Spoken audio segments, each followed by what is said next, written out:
Welcome to the Deep Dive. We're the show designed to, well, shortcut your way to being genuinely well-informed. In today's world, we're just swimming in information, aren't we? But how do you truly become knowledgeable, like quickly and deeply, without just getting overwhelmed by it all?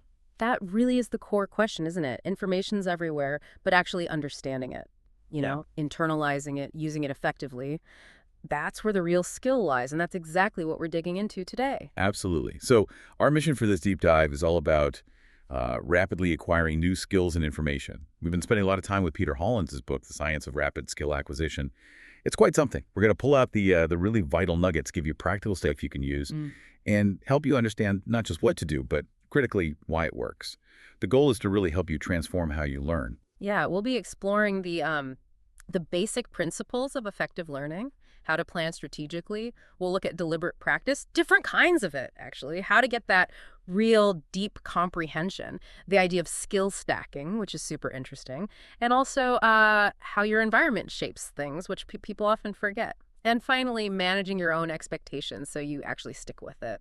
Okay, so where do we even start with all this? Yeah. Hollins argues it's fundamental. It's not just what you learn, but changing how you even see learning. He says it's, way more than just memorizing stuff. It's this ability to genuinely change your life, top to bottom. It really is a big contrast with, say, traditional school, which often feels quite passive, right? Yeah. Just taking stuff in, spitting it back out.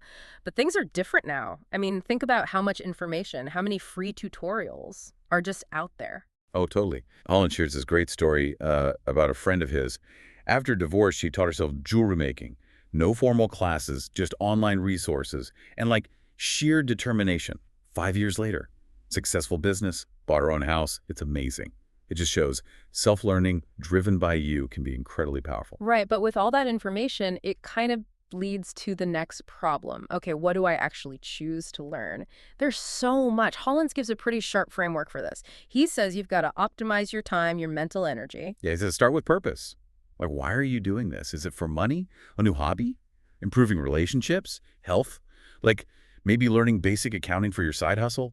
Or mountain climbing because you crave adventure? That why keeps you going when it gets tough. Then there's supply and demand, especially for career skills. Makes sense, right? Look for things that are needed but not many people can do. Like maybe Ruby on Rails is more valuable right now than basic HTML, which tons of people know. Focus on bankability.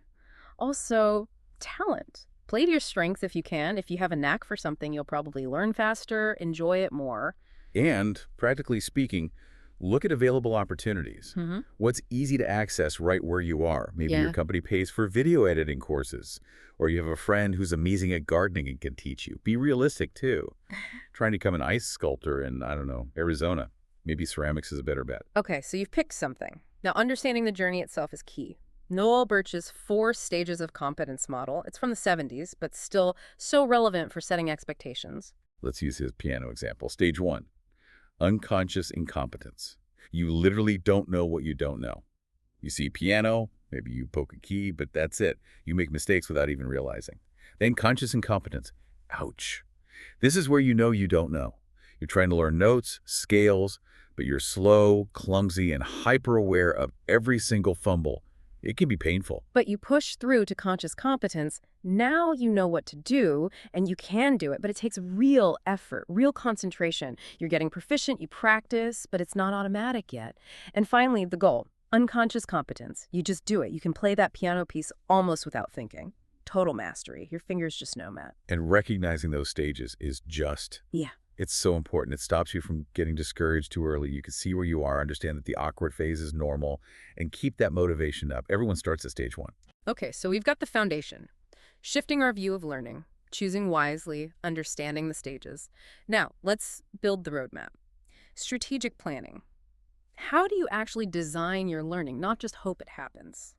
A big piece here is deconstructing skills.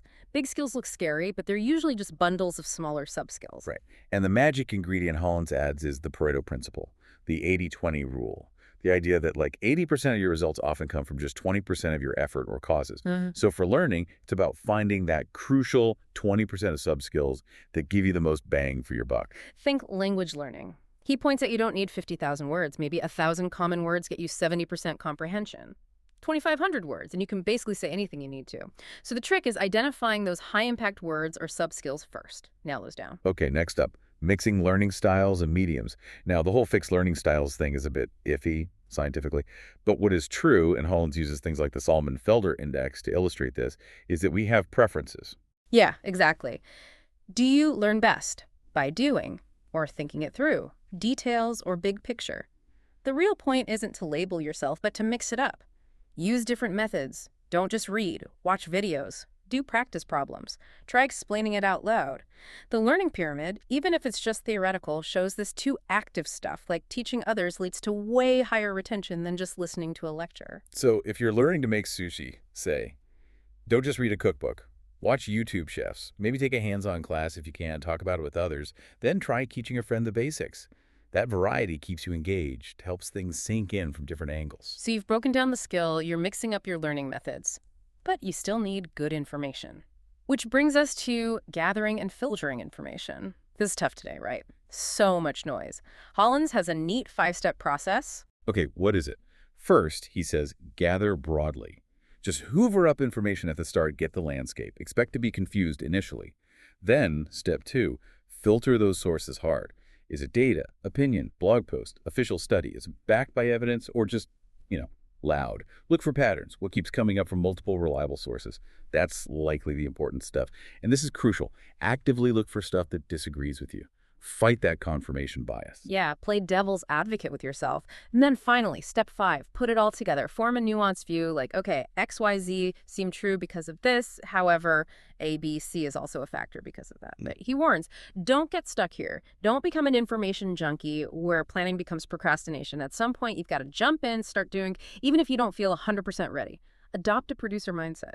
Okay, the plan is set. Now, the real grind, practice. This section is the art of practice, making it stick. And the first big reality check.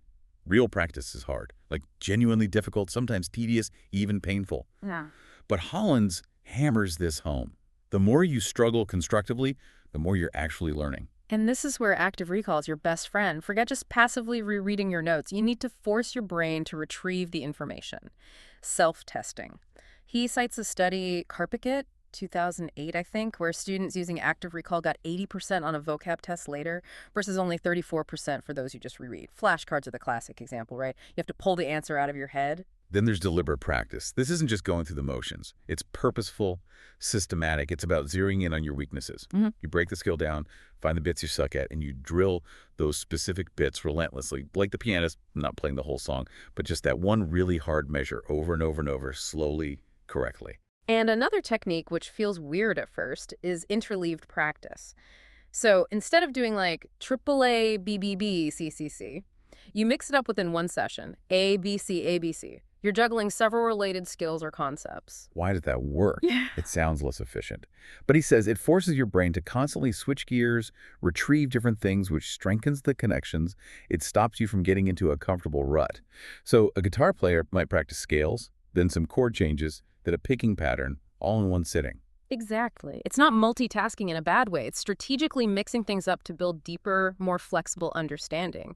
And linked to practice is when you practice. Space repetition or distributed practice. Basically, frequency beats duration. Learning for an hour a day for 5 days, way better than 5 hours crammed into Saturday. Your brain needs time between sessions to consolidate, make those connections. Sleep is huge here. Hollins uses a Spanish history study example. Short, frequent review sessions spread across the week, using active recall each time, led to much better retention in less total study time than one massive cram session. Yeah. So revisit material often. Test yourself each time. If it feels easy, you're probably not pushing yourself enough. That's how stuff gets into long-term memory. Okay, another angle on practice. Problem-based learning, PBL. This flips the script a bit. Instead of saying, I want to learn skill X, you say, I want to solve problem Y. And you learn skill X because you need it to solve Y. Ah, like the wax on, wax off thing from Karate Kid. Daniel San learned karate basics by doing chores for Mr. Miyagi. Hollins gives other examples, like medical schools using patient cases, or learning electronics by fixing your broken toaster. Right. It drives motivation because there's a real-world goal. You have ownership. You figure things out as you go because you need to. It often leads to deeper learning. But all this practice, Yeah. it's only useful if you're doing it right, yeah. So self-assessment, And learning from mistakes is non-negotiable. Especially if you don't have a coach watching you. You have to be brutally honest with yourself. Find your own blind spots. Hollins gives this great list of like 10 questions to ask after you mess up. What caused it? Was it strategy? Execution? What assumptions did I make? What will I do differently? It forces you to really dissect the failure, not just brush it off or make excuses. Yeah, like Oprah says, when you lose, don't lose the lesson. Mistakes happen. Learning from them is the whole game. Okay, so lots of practice methods, but how do you actually make time for it? Prioritize it. Schedule your practice. This is simple but powerful. Don't just wait for inspiration or free time. Put it in your calendar like an important meeting. Make it non-negotiable. He even suggests scheduling your whole day, even personal stuff, to build consistency. And using things like the Pomodoro technique, 25 minutes focused work, 5-minute break.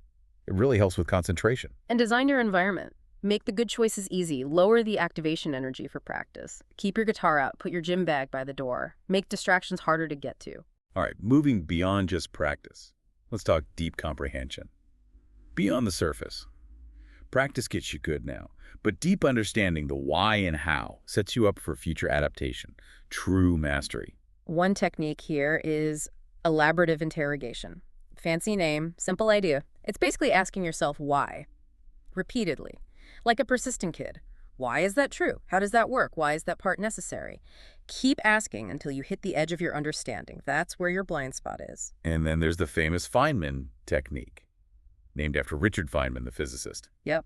He was amazing at explaining complex stuff simply. The technique has 4 steps.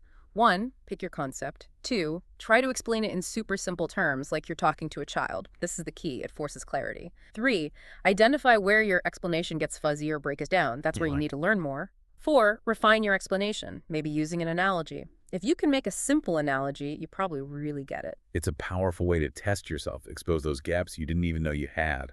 Hollins also mentions Bloom's taxonomy. That's more of a framework, right? Exactly. It outlines different levels of understanding, from just remembering facts to understanding, applying, analyzing, evaluating, and finally creating something new with the knowledge. It's like a ladder. You can use it to gauge how deep your understanding really is and what the next step towards mastery looks like. It's about metacognition, thinking about your own thinking. And one more thing in this section, the curiosity muscle. Yeah, don't underestimate curiosity. It can be a huge motivator when pure discipline fails.